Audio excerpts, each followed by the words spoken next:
Peço que abram as suas Bíblias no Evangelho de João, capítulo 3, verso 16.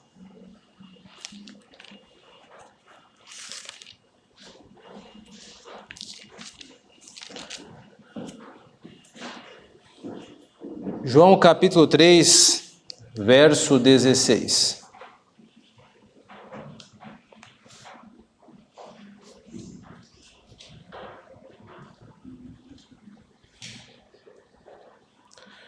Porque Deus amou o mundo de tal maneira que deu o seu Filho unigênito, para que todo o que nele crê não pereça, mas tenha a vida eterna.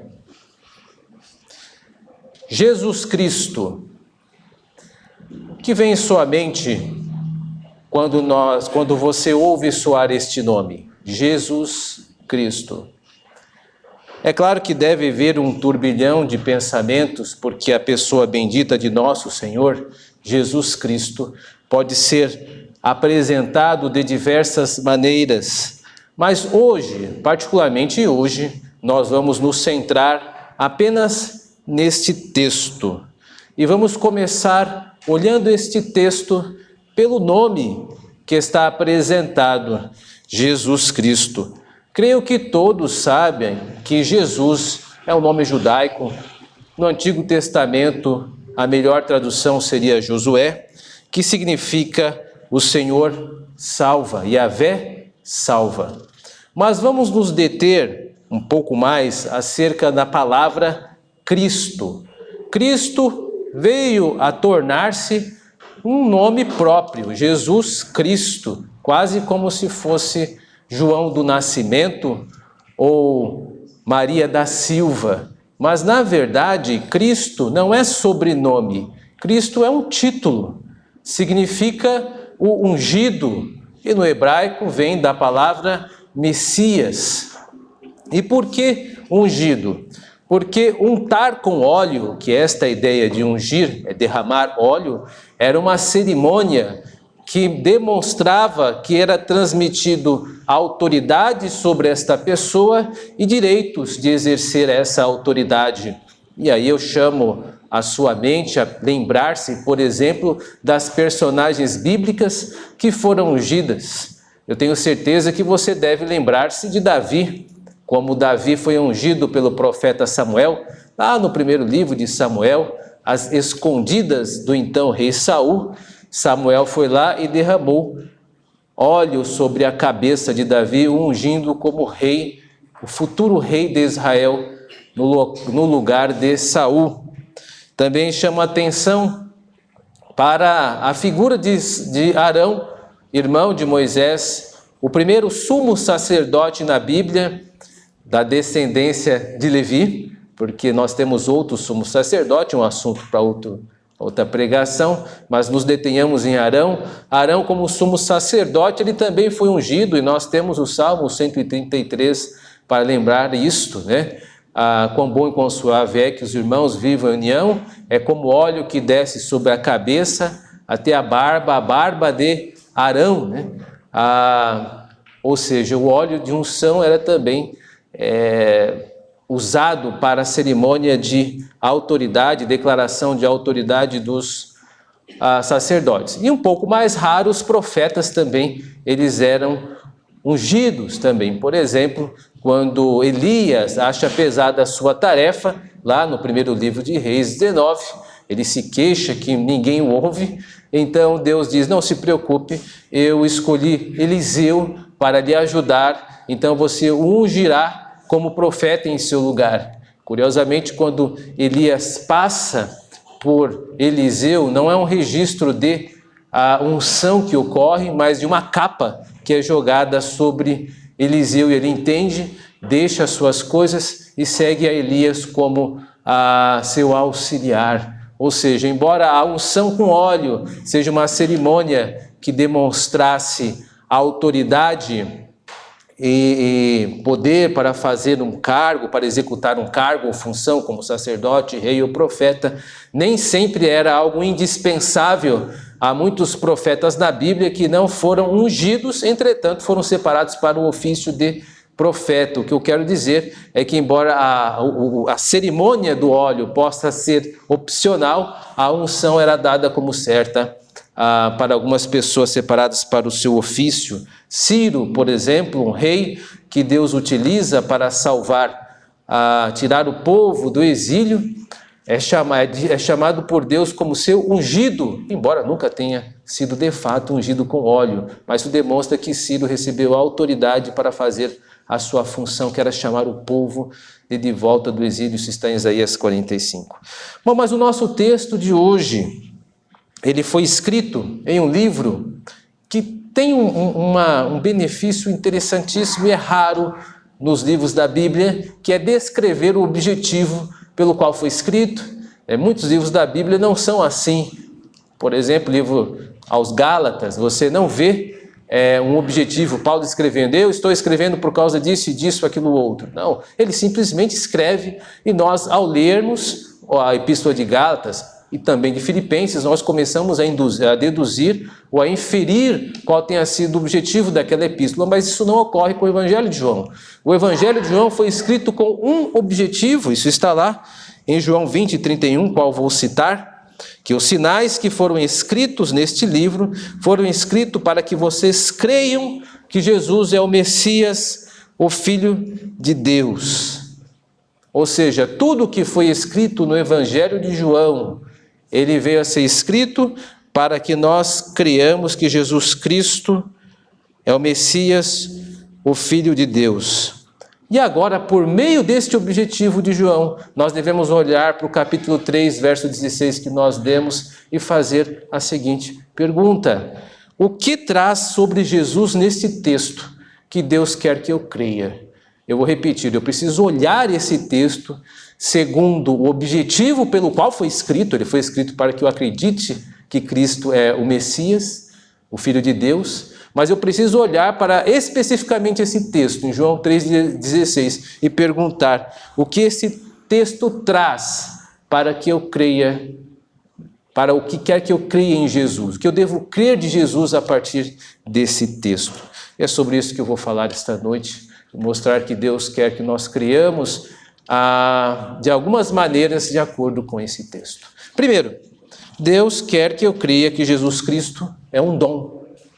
Está aí logo no primeiro início do verso, né? Porque Deus amou o mundo de tal maneira que deu o seu Filho unigênito. Jesus foi um dom, um presente, uma dádiva. Esta é a primeira coisa que eu preciso crer acerca de Jesus Cristo. Jesus Cristo, ele foi doado.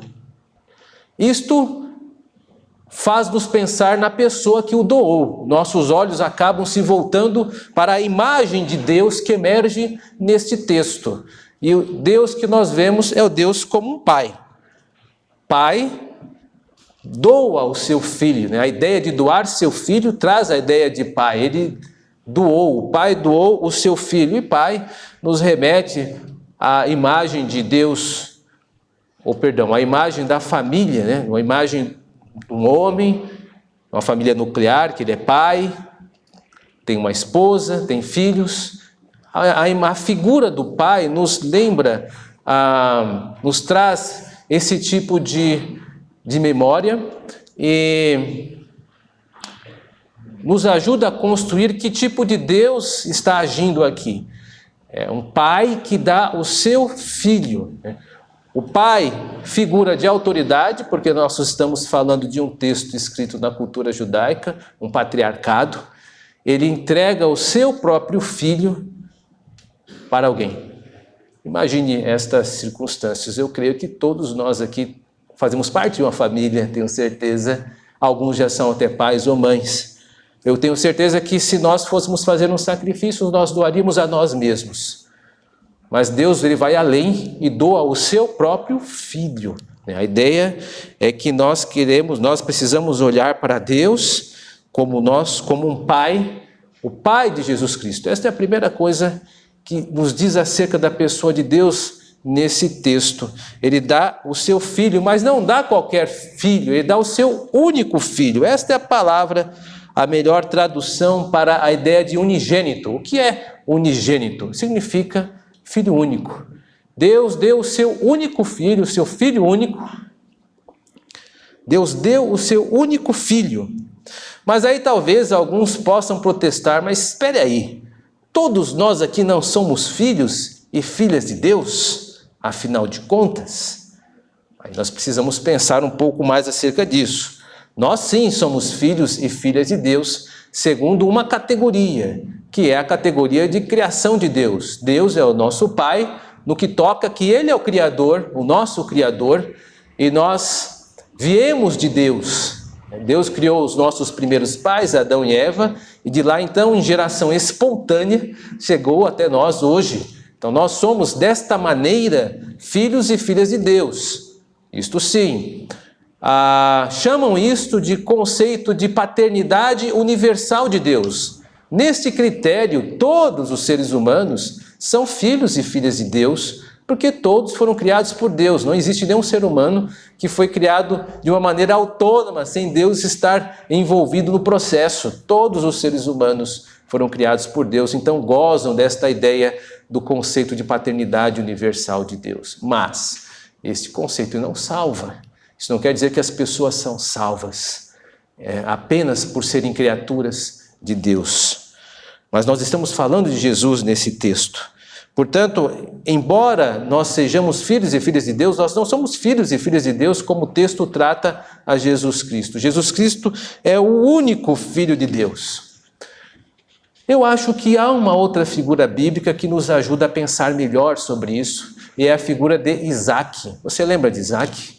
Isaac foi filho de Abraão. Nós temos os 3 principais patriarcas no Antigo Testamento, no livro de Gênesis: Abraão, depois seu filho Isaac, depois seu filho Jacó. Isaac, ele é chamado por Deus de o único filho de Abraão.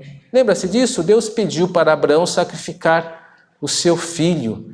E Abraão faz. Ele vai até o Monte Moriá e se prepara para então desferir o golpe fatal, o seu cutelo sobre Isaac. Deus o impede e aí se pronuncia: você não me negou o seu único filho. Aí talvez você, leitor atento, tenha percebido que Abraão tinha outros filhos. Por exemplo, Ismael. Ismael era filho de Abraão. Mais adiante, Abraão terá ainda outros mais filhos com algumas serviçais, após a morte de Sara. Mas Isaac era o único filho da promessa. A categoria de promessa era o único filho. Por isso, Jesus Cristo é de uma categoria diferente. Ele é o único filho porque é aquele que goza da essência do Pai. Ele é Deus junto com o Pai. Ele é único nisso. Nós não somos Deus, nós somos mortais. Por isso, Jesus Cristo, ele é o único Filho de Deus neste critério, nesta categoria, porque apenas ele goza da essência da eternidade. Os mesmos atributos que o Pai tem, Jesus Cristo também tem. Mas nós temos alguns atributos, sim, mas não são, a eternidade não é contada entre eles. Nós somos entes, seres diferentes de Deus. Nós somos criaturas e Deus é o Criador. Portanto, nesse sentido, Jesus Cristo, ele é único, ele é o Filho de Deus. Mas, como eu estava dizendo também, a imagem do Pai está sendo trabalhada nesse texto. Nós vemos Deus como Pai de Jesus Cristo, mas mostra uma outra faceta deste Pai. É um Pai passional. O que é passional? Passional quer dizer que está submetido a sentimentos. Deus é um ser que sente, que tem sentimentos. Isto é extraordinário. Porque o texto diz que Deus, o Todo-Poderoso, Criador de todas as coisas, aquele que mantém o universo como está, ele se subordina a sentimentos. Ele diz assim: Deus amou o mundo. Mas esse sentimento não é um sentimento narcísico. O que é o narcísico? É aquele sentimento, é aquela ideia que o sentimento tem um valor em si mesmo. abrindo parênteses aqui como exemplo, quem é que nunca se embalou na época de namorados, naquelas músicas que dizem assim, eu vou te amar para sempre, ou aqueles filmes românticos onde o mocinho não pode ficar com a mocinha ou vice-versa, e aí tem aquela ideia, mas mesmo assim eu te amarei para sempre, etc, etc. Este é o amor narcísico, o amor como um valor em si mesmo, que fica por ali mesmo no sentimento. Então, o amor aqui é outro. O amor, ele é sacrificial, ele é pontual. Deus amou o mundo que deu o seu Filho. Então o amor, ele se materializa, ele traduz-se numa atitude. Não é como aquela pessoa que às vezes pode recusar-se a casar. No nosso mundo, infelizmente, tem isso. E diz assim, olha, eu não vou casar com você, porque só o sentimento basta, o que é um pedaço de papel. Algumas pessoas dizem assim. Ora, na verdade, o que esta pessoa está dizendo é que ela não tem coragem o suficiente para traduzir o seu amor em um contrato público e aberto.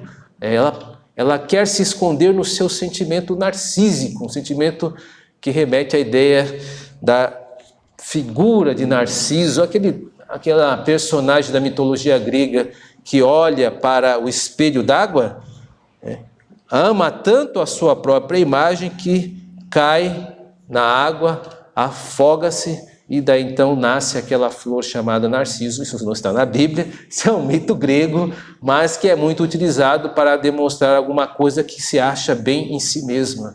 Então o amor, por vezes que circula nesses filmes românticos, no romantismo da época, é esse narcisismo. Deus não, Deus é um amor sacrificial, traduz-se não por um sentimentalismo fluido, mas por uma ação. Sacrificar aquilo que eu tenho de maior, o meu único filho. Isso é importante observarmos o que esse texto constrói da imagem de Deus, porque o mundo possui outras imagens de Deus, várias imagens, eu vou citar apenas duas para não cansá-lo. Primeiramente, o mundo traz a ideia de um Deus bonachão. Sabe o que é bonachão? Bonachão é uma palavra antiga, que significa aquela imagem de Deus simples, ingênuo, deixa passar as coisas, não está tão preocupado em punir, e no final vai levar todo mundo para o céu, porque ele na verdade não se importa muito com as coisas, ele deixa passar. Esta é a imagem que as pessoas têm de Deus, como uma pessoa não tão séria, alguém que não se importa tanto. Ora, eu não roubo, eu não mato, Deus com certeza há de me deixar passar no final. Esta é a imagem de um Deus bonachão, de um Deus simplista, de um Deus que está sorrindo sempre. Você pecou? Há de se dar um desconto quanto a isto. Não, acho que você estava no mau dia. Esse é o Deus bonachão. Tem-se muito esta imagem de Deus, como várias vezes eu digo, até aquela expressão de uma atriz, ou de uma performance, de uma apresentadora que chamava Deus, entre aspas, do cara lá de cima, esta imagem do Deus bonachão, que é legal com todo mundo. O mundo tem isto. Mas também o mundo tem, ao seu extremo, a ideia de um Deus distante, um Deus que deu corda no mundo e deixa o mundo rodar por si só. Esse é um Deus, essa é uma ideia que alguns chamam de deísta, Existe um Deus, até pessoal, mas ele não se importa, está distante, não irá fazer sua oração, não ouvir a sua oração, trabalhe, faça a sua parte, Deus vai ser contigo, depende de você. Esse é o Deus distante. Então há extremos, se às vezes nos apresenta um Deus que está atento, mas é bonachão, do outro lado apresenta a imagem de um Deus que é distante, e não se importa tanto. Mas Deus não é nada disso. Deus não é bonachão. Esse texto demonstra que Deus se importa com o pecado. Deus não deu de ombros e disse assim, bom, pecaram, deixa para lá, vou salvar todo mundo. Não. O pecado atinge a mim. Deus deu o seu Filho unigênito para cumprir uma justiça. Ele, como o Criador de todas as coisas, o juiz de todas as coisas, cortou na sua própria carne, literalmente, dando o seu Filho para mostrar que a justiça precisava ser satisfeita. Deus não deu um jeitinho na lei, Deus cumpriu, ele mesmo se subordinando a uma legislação e disse: não, eu vou dar o meu filho para pagar este pecado. Esse pecado não pode passar em branco. O homem pecou, foi uma grande traição, trouxe tragédia e morte, mas eu vou assumir o ônus do homem, a situação, e vou então dar o meu único filho. Deus não é bonachão, ele é sério. Ele trata com seriedade o pecado. Por isso que quando nós pecamos, nós não podemos achar que está tudo bem, porque isso é uma ofensa a Deus. Deus não acha que está tudo bem, nunca deu de ombros. Ele inclusive deu seu filho para suprir os nossos pecados. Todas as vezes que nós minimizamos o pecado, nós estamos ofendendo o caráter justo e santo de Deus. Pensemos nisso, Deus não é bonachão. E de contrapartida, Deus também não é um Deus distante. Deus amou o mundo, ele demonstrou envolvimento. Deus é um Deus que está acessível às nossas orações, acessível às nossas petições. É um Deus que pode nos ouvir, pode nos atender. Por isso, meus irmãos e irmãs, esse texto, ele apresenta que nós precisamos crer que Jesus Cristo é um dom dado pelo Pai. Um Pai que quer que olhemos para Ele, um Pai justo, um Pai presente, um Pai que sacrificou o seu Filho para nos salvar. Este é o primeiro elemento que Deus quer que nós criemos nesse texto. Criamos que Jesus Cristo é um dom dado pelo Pai. Mas não apenas isso. O segundo elemento aqui é que nós devemos crer, é que Jesus Cristo é um dom para quem crê. O texto ele é muito claro nisso. Continuando a redação do nosso texto em 3,16, há um segmento que diz assim: para que todo o que nele crê não pereça, né? O que nele crê são pessoas que são representadas pelo mundo. Não diz o texto algumas palavras anteriores, que Deus amou o mundo. Quem é esse mundo? Esse mundo são as pessoas que crerem. Deus amou o mundo, Deus amou aqueles que acreditam nele. Isto é importantíssimo, porque Deus não ama todas as pessoas igualmente. Eu vou repetir, porque a ideia é trazer aqui uma tensão. Deus não ama todas as pessoas igualmente. Deus não ama todos de maneira salvífica. Deus não irá salvar a todos. E a Bíblia demonstra isso claramente. Eu vou citar alguns exemplos. Por exemplo, Deus não amou Esaú. Literalmente, ele não amou. Ele mesmo diz, está lá em Malaquias, no capítulo 1, verso 2 e 3. Depois você veja. Está lá Deus dizendo: eu amei a Jacó e odiei a Esaú. Deus não ama a todos. Não amou Esaú, segundo ele mesmo. Deus não amou Judas. Porque lá em João, no capítulo 17, Jesus Cristo disse: eu protegi e guardei a todos, exceto o filho da perdição, para que se cumprisse as Escrituras. Jesus Cristo, Deus, não amou Judas. Deus não amou Esaú. Deus não amou a Judas. E a lista pode estender-se mais. Deus não amou os contemporâneos de Noé. Se tivesse amado, não teriam submergido todos eles, mortos, milhares de pessoas. Deus não amou, porque senão os teria salvo. Deus amou a família de Noé e seus filhos. Da mesma forma, Deus não amou os habitantes de Sodoma e Gomorra. Caso contrário, não teria derramado fogo sobre eles para os matar, conforme o texto bíblico. Deus resgatou apenas Ló e sua família. Então Deus não ama a todos igualmente. Deus não amou Esaú, Deus não amou a Judas, Deus não amou os contemporâneos de Noé e Deus não amou os contemporâneos de Ló. Deus não ama todos igualmente.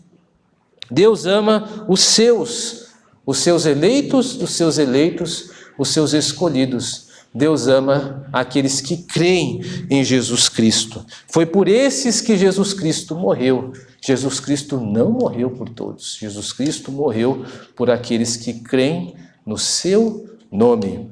Aliás, a palavra mundo aparece nesse texto, mas se você tem uma leitura um pouquinho mais razoável da Bíblia, você vai lembrar que muitas vezes o mundo é objeto de demonstração de rebelião contra Deus. Exemplo disso, o texto mais clássico é Efésios, no seu capítulo 2, quando diz que nós estávamos mortos em delitos e pecados, estávamos seguindo, escravizados no mundo, assim também, como pela carne e por Satanás. A primeira epístola de João diz que nós não devemos amar o mundo e não as coisas que o mundo estão. Por isso, a palavra mundo nesse texto não é a mesma utilizada na epístola de João e nem utilizada em Paulo, em Gálatas 2. Está se referindo àqueles que creem. Deus amou aqueles que creem no seu nome. Deus não amou aqueles que não creem no seu nome. Deus amou aqueles que acreditam no seu nome. Jesus, ou Deus, não ama a todos igualmente. É importante que se diga disso, meus irmãos e irmãs, porque há muita confusão neste assunto. Por exemplo, os pentecostais não acreditam nisso. Eles acreditam que Jesus Cristo morreu por todas as pessoas. Parece bonito, não parece? Parece mais generoso. Não parece até mais politicamente correto, não é mesmo? Como é dito tão hoje. Mas, se você seguir esse raciocínio, você verá que há alguns problemas. Se Jesus morreu por todas as pessoas, e a Bíblia diz que muitas pessoas vão para o inferno, então Jesus morreu por pessoas que vão para o inferno. Tem alguma coisa errada nisso? Como é que Jesus morre por alguém e esta pessoa vai para o inferno? Se Jesus morreu por uma pessoa que vai para o inferno, então o sacrifício dele não foi eficaz. Você entende que a ideia de que Jesus morrer por todos compromete o sacrifício de Jesus na cruz?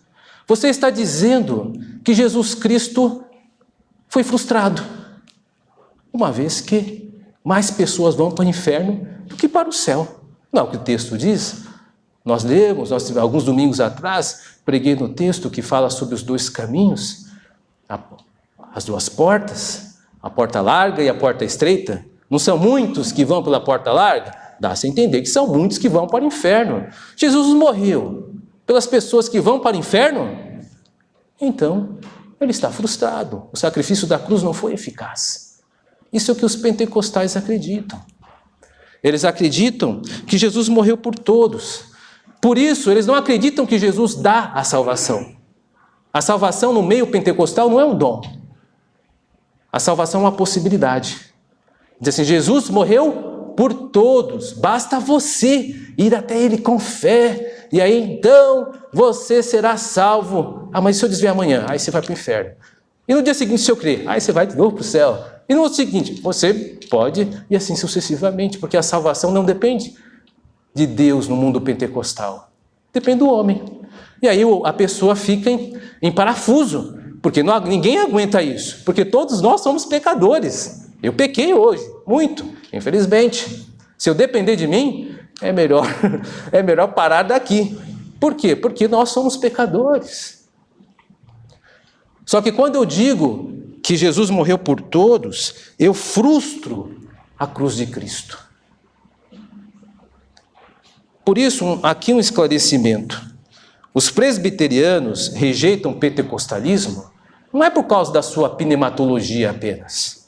O que é pneumatologia? Pneumatologia é como apresenta-se a doutrina do Espírito Santo. Os pentecostais têm uma leitura equivocada, segundo o presbiterianismo, acerca do batismo com o Espírito Santo. Nós não concordamos com os pentecostais acerca do pensamento do batismo com o Espírito Santo.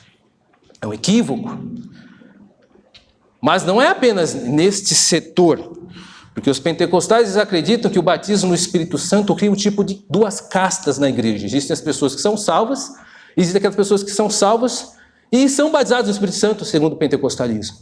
Cria uma hierarquia. Nós não, nós sabemos que a pessoa que crê em Cristo Jesus, ela por si só é batizada em Cristo, porque creu no Senhor, porque regenerou-se. O Espírito Santo foi até a vida desta pessoa, por meio do veículo da pregação do Evangelho. Esta pregação foi escolhida por Deus como um veículo de salvação, para que por meio da pregação o Espírito se unisse à palavra pregada e a pessoa então cresce por meio da pregação do Evangelho, e o Espírito Santo então renova a sua energia, tira da sua morte espiritual e o leva a incorporar-se no corpo de Cristo, que é a igreja, o corpo, a comunidade dos eleitos, o reino de Deus. Esta é a teologia presbiteriana, ou seja, o batismo com o Espírito Santo é a regeneração. Isso ocorre todas as vezes que cremos. Aqueles que creem, eles são batizados no Espírito Santo. E não é uma experiência. Então, aqui este esclarecimento é importante. As nossas divergências com o pentecostalismo não são apenas nisto. Envolve a cristologia. Ou seja, todas as vezes em que um pentecostal ele acredita que a salvação depende de si mesmo, ele ofende o sacrifício de Cristo. Porque a salvação ela é um dom, não é isso que nós lemos no texto? Jesus Cristo não é um dom? Dom dado por quem? Dado por Deus. E quando Deus dá uma coisa, não dá uma coisa e fica tirando de você. Deu, tira de volta. Deu, dado está. E foi Deus que lhe deu.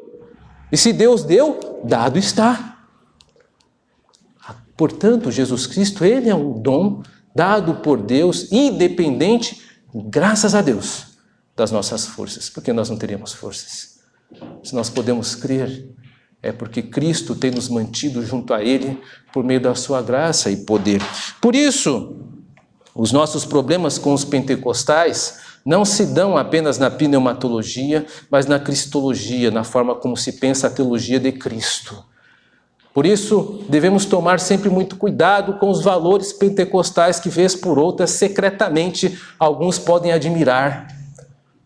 Cuidado, você está sendo levado para uma teologia que parece bonita. Olha, Deus morreu por todos, basta que você venha até Ele. Não, Deus morreu por aqueles que são seus.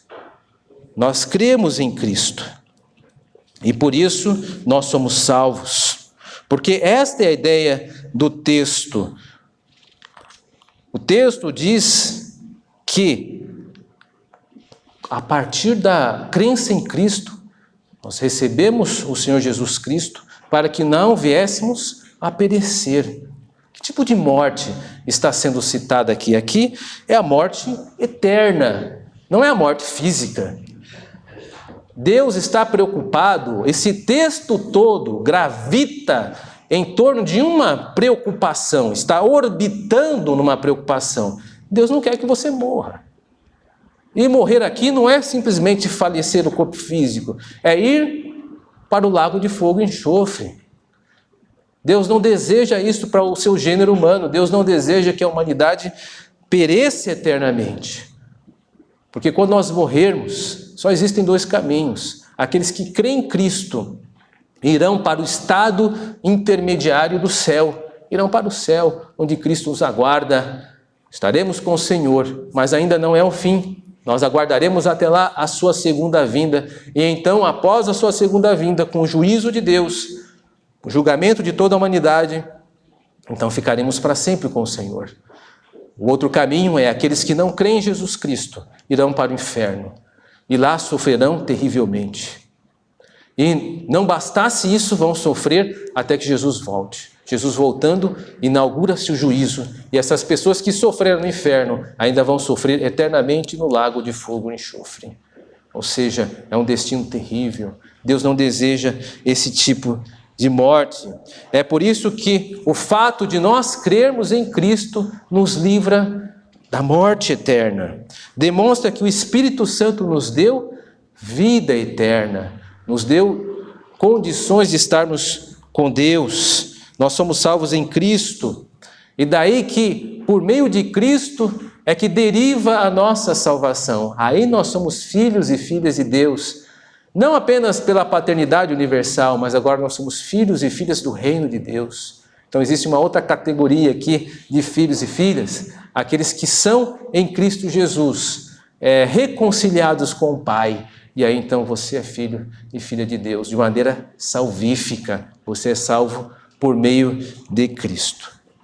Por isso, meus irmãos e irmãs, olhando para esse texto, nós precisamos lembrar que Deus quer que nós creiamos que Jesus Cristo é um dom. Segundo, que Jesus Cristo é um dom não para todos, mas para aqueles que creem. Em terceiro elemento que Deus quer que nós creiamos por meio desse texto, Deus quer que nós creiamos que Jesus Cristo é um dom para a vida. Veja o propósito de Cristo, para que todo aquele que nele crê não pereça, mas tenha a vida eterna. Jesus Cristo foi dado para um propósito específico, para por meio dele nós termos vida eterna. E isto é tão grande que extrapola o tecido do tempo. Por exemplo, como as pessoas eram salvas antes de Cristo Jesus vir ao mundo. Como as pessoas eram salvas no Antigo Testamento, por exemplo. Da mesma forma como são salvas no Novo Testamento, por meio de Jesus Cristo. Mas eles eram salvos por crerem no que de Cristo foi revelado a eles e que eles tiveram acesso. Foi por isso que Jesus Cristo disse para Abraão, lá em João 8, verso 56, disse de Abraão: Abraão viu o meu dia e ficou feliz. Quando é na Bíblia que está registrado que Abraão viu Jesus Cristo? Você não irá encontrar isto desta maneira, mas você irá encontrar Abraão feliz por ter recebido a promessa de Deus, lá em Gênesis, no capítulo 17, quando Deus disse que a sua geração, a sua descendência seria como as estrelas, que Isaac nasceria, que ele teria um filho da promessa. Ele creu no que Deus manifestou para ele de Cristo. O que de Cristo ele podia receber, recebeu. Não recebeu tanta informação como nós, mas ele recebeu revelação. Assim também, Jesus Cristo disse que Isaías viu a glória do Senhor. Aliás, quem disse isso foi o apóstolo João, lá no seu capítulo 12, verso 41. E quando é que Isaías viu a glória de Cristo? Lá no capítulo 6, quando Isaías tem aquela visão do Senhor entronizado junto aos querubins. Era o que de Cristo estava sendo revelado para Isaías. Por isso Abraão viu a Deus, pela revelação que lhe foi dada, assim como Isaías também viu a Deus, viu a Jesus Cristo, pela revelação que foi dada dentro dos limites da revelação que eles podiam ter. Uma analogia, uma comparação que nos ajuda a entender isso é a analogia da semente e da árvore. Todos os elementos que uma árvore tem, a semente também tem, mas ainda não está madura. Mas ela é tão árvore quanto a árvore em seu estado maduro. A revelação que nós temos, ela está mais amadurecida porque nós temos os escritos após a vinda de Cristo. Mas aquelas pessoas antes de Cristo também tiveram a revelação de uma forma como semente. Eles tinham igualmente uma revelação tão boa quanto a nossa, qualitativamente tão boa quanto a nossa, mas quantitativamente inferior, porque nós temos mais informações acerca deles. É por isso que Jesus Cristo diz acerca de João Batista que o menor no reino, João era bem-aventurado, mas o menor no reino dos céus é mais bem-aventurado do que João, porque recebeu mais informações acerca do Senhor, a qual nós somos bem-aventurados. Há uma bem-aventurança sobre nós, sobre a quantidade de informações que temos de Jesus, mas qualitativamente eles tinham também acesso à revelação e foram salvos por aquilo de Jesus que eles tiveram. Portanto, meus irmãos e irmãs, nós temos então, nesse texto, algumas ordenanças para que creiamos em Cristo. Creia, Jesus Cristo é um dom. Creia, Jesus Cristo é um dom para você que crê. Creia que Jesus Cristo não apenas um dom, mas ele é um dom para a vida. Deus não deseja que você morra eternamente, por isso ele nos concedeu a Jesus Cristo, nosso Deus. Todos precisam entender isso. Jesus Cristo é a nossa ponte para Deus. Apenas por meio dele nós podemos ser salvos. Se nós desejamos de fato ter a vida eterna, precisamos ir a Deus por intermédio de Jesus Cristo. Não há outra opção. Não há Buda, não há Maomé, não há qualquer outro tipo de ente que pode substituir a Jesus Cristo. Jesus Cristo é o único que pode, por meio dele, dar salvação. Há uma ilustração que capta bem isso, trabalhada pelos puritanos norte-americanos, arrisco dizer isso, que compara a nossa situação como um incêndio que começa no milharal. Se você estivesse num milharal e visse um incêndio, o que deveria fazer? Segundo aqueles que têm milho, porque eu sinceramente não participei dessa experiência, você não pode correr, porque o fogo vai se alastrar numa velocidade que vai lhe atingir. Então o que você tem que fazer é queimar o local onde você está e criar uma clareira. Assim, quando a chama do fogo se alcançar, ela não alcançará o recinto onde você está, porque tudo ali já terá sido queimado, não haverá mais nenhum elemento de combustão. O Calvário para nós é esta lareira. Deus derramou a ira dele sobre Jesus Cristo. E todos aqueles que estão em Jesus Cristo estão nessa grande lareira, onde a ira de Deus já foi derramada sobre alguém que tomou sobre si a ira em nosso lugar. O mundo, ele está ardendo em fogo. Nós vemos ira de Deus em todo momento. Todos aqueles que não acreditam em Jesus Cristo estão ardendo em fogo da ira de Deus. E sobre esses paira o juízo de Deus, que os levará para o inferno. Por isso, o único local onde nós podemos estar seguros, o lugar mais seguro da terra, é o Calvário. Por isso, creia em Jesus Cristo. Ele é o único que pode nos dar salvação. Que Deus muito nos abençoe. Amém.